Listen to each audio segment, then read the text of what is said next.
have a lot of words for the art of teaching. Pedagogy is the art of being a good teacher. Or in some contexts, you call it theory of instruction.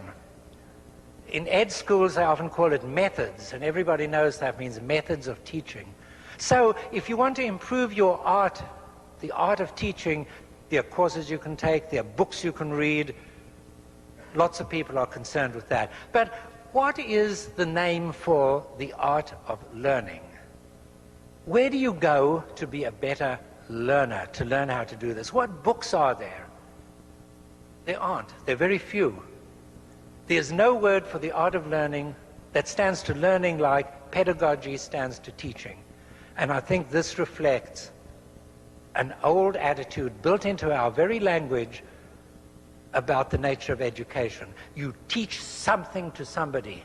The teacher teaches the child. The teacher is the active agent, the child's the passive recipient. And so we need, of course, for the teacher to be an expert in teaching, and the learner, well, the learner has to do what the teacher says.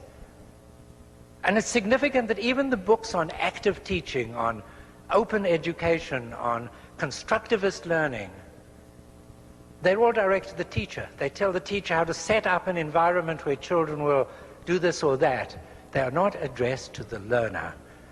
And I think that's the big change, that we're creating a new environment where we have to give up, we can break away from an old pattern where children were born as learners.